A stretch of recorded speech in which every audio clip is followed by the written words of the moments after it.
What's up, guys? Rogue Budget here with Unashamed Gaming, bringing you this week's episode of Unashamed Bible Study. We are in Luke chapter 21 this week, and first off, I want to apologize that this video is late.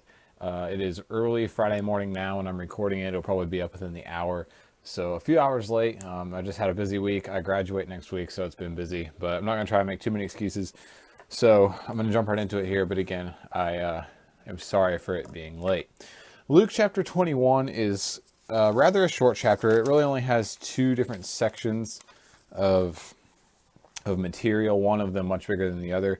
But the first one is about the widow's offering, and this is a section that has always spoken strongly to me, always been one that has stuck out to me. And I remember learning about it from when I was, a little child, all the way up until now. I remember always hearing about this section, and it's short. It's 4 verses. I'm going to read it. It says, "As he looked up, Jesus saw the rich putting their gifts into the temple treasury," so like an offering. "He also saw a poor widow put in 2 very small copper coins. 'I tell you the truth,' he said, 'this poor widow has put in more than all of the others. All these people give their gifts out of their wealth, but she, out of her poverty, put in all that she had to live on.'" And he's, pointing out that it's easy to give when we have a lot. It's like, they might be giving $100, but maybe they've got $1 million. They're giving way more than she is, but in another sense, they're not. Jesus says, this is all she has to live on. This is her entire, it's like you giving every penny of your money to the church or to anything really. But that's the same thing that she is doing. It's all that she had to live on. And this sacrifice that she has given, I feel like, first of all, it came at an opportune time. This is right before Jesus' crucifixion, and, Jesus, of course, gave all of himself for us. But I think really let me turn this TV off. It's very flashy. Really what I think it's getting at is that the richest offerings are when we give all that we can. It may not even be money. I'm a poor college kid. I'm sure most of the people watching this are, in a similar situation.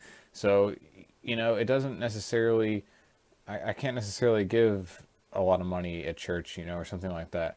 But whether it's money or talents, we've talked about talents before, we should give 100% effort. We should give all that we can. And if it's something, that's not a monetary value, like just our time, we should devote all of our time to the kingdom of God, the glory of God. And that's just something that I think this section really exemplifies. But the next section we get on to is called Signs of the End of the Age, but in it, it's the rest of the chapter. In it is some prophecy and things like that. And so they're in the temple, and some of the disciples are saying how beautiful the temple is, but Jesus says, "As for what you see here, the time will come when not one stone will be left on another. Every one of them will be thrown down." And he is prophesying here, most people think, about the destruction of Jerusalem in 70 AD, when the Romans come and they sack Jerusalem and they burn down the temple. And that temple is still destroyed. It's the Wailing, or the Western Wall, the Wailing Wall, which is still in Jerusalem today, is the only part of it that is left. And you can still see it today. People go and they put papers in the wall with prayers on it, and in hopes that they will get answered. But anyway, that's all that's left of the Western Wall. The temple. It was destroyed, as Jesus foretold here in this section. But as we go on, after he says this, the disciples say, "Teacher, when will these things happen? And what will be the sign that they are about to take place?" And he replies, "Watch out that you are not deceived, for many will come in my name, claiming that I am he, and that the time is near. Do not follow them. When you hear of wars and revolutions, do not be frightened. These things must happen first, but the end will not come right away." So he goes on to say, "Nation will rise against nation, kingdom against kingdom. There will be great earthquakes, famines, pestilences in various places, and fearful events and great signs from heaven." So he's giving these signs before the end of times, of course. And, people, I guess, throughout history have tried to pinpoint when these things happen.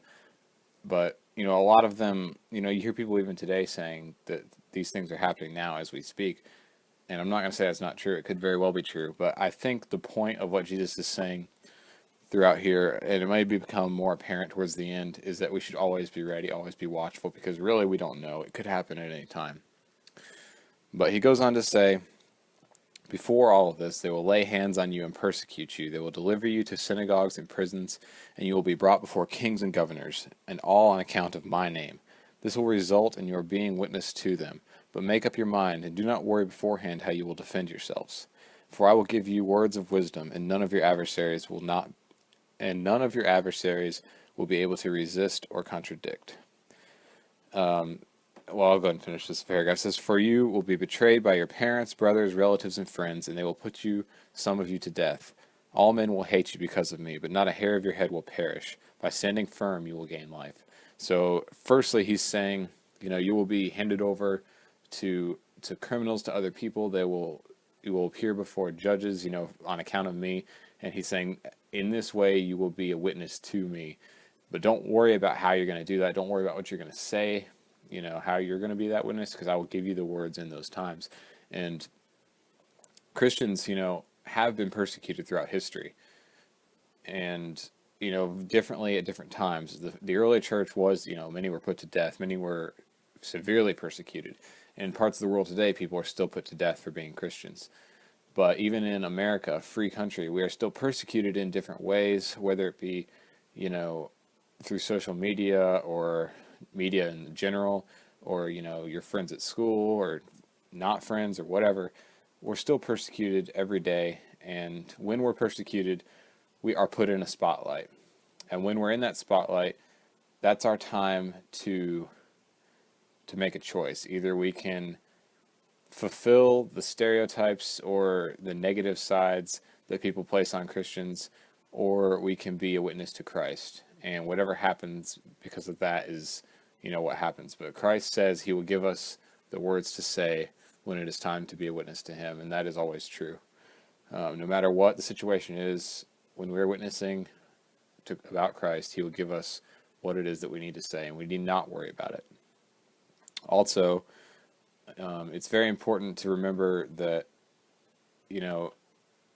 people are always gonna persecute you for one thing or another. And even if, there comes a time when we're persecuted to death, Jesus says that there will not be a hair on your head that will perish. Even if we die, our souls will live eternally with him because we stood firm and because we glorified him and witnessed to him. And then more prophesying happens.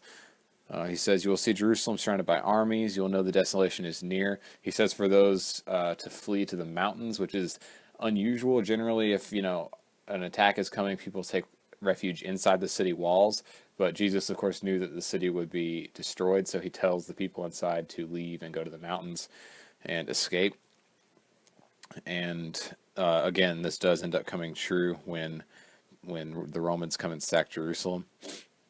It says, and this is more referring to the end, when Jesus comes back, the end times. It says, there will be signs in the sun, moon, and stars. I'm in verse 25. On the earth, nations will be in anguish and perplexity at the roaring and tossing of the sea. Men will faint from terror, apprehensive of what is coming on the world, for the heavenly bodies will be shaken.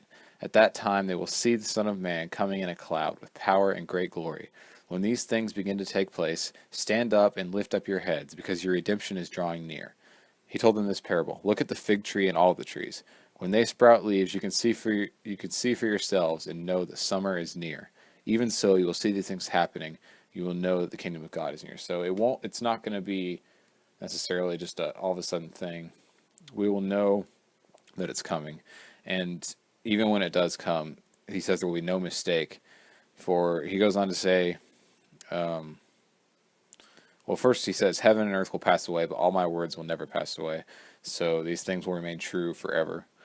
And he goes on to say, you will see, this is where, well, one of the places, he says, it will come upon all those who live on the face of the whole earth. Be always watchful and pray, and you may be able to escape all that is about to happen, and that you may be able to stand before the Son of Man.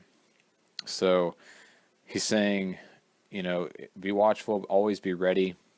Before that, he says, be careful or your hearts will be weighted down with dissipation, drunkenness, and anxieties of life, and that day will come on you unexpectedly like a trap. But if we're watchful and we pay attention, we keep our mind straight and set on God and focused on God, then we will see him coming and we will know that truly he has returned. And it finishes by saying, each day Jesus was teaching at the temple, and each evening he went out to spend the night on the hill called the Mount of Olives. And all the people came early in the morning to hear him at the temple. Now, this doesn't say this, but this is what I believe. Verse 37 says he goes out to the Mount of Olives every night after he teaches. I would believe that he was going there to pray. We see later in the crucifixion story, or in the story of his arrest, that he's on the Mount of Olives praying the night before his arrest, or the night of his arrest, rather. And I would argue that every night after he preaches and he goes to do this, he's praying for his disciples, praying for the people he's teaching, just praying and getting in touch with God. And it's a reminder that we should do the same daily. Have time where we can just go somewhere alone, get with God, and just talk to him, about anything. Just have time and listen to what he has to say. And that's where I want to end on this Bible study. So it's a little bit shorter one. Again, I'm sorry it was late, but the next chapter is the Last Supper and the beginning of the crucifixion story. So make sure you read it and just come ready next time. Again, we are near the end of Luke, so be thinking about what you want to see in future Bible studies. Thank you guys for watching, and we'll see you next time.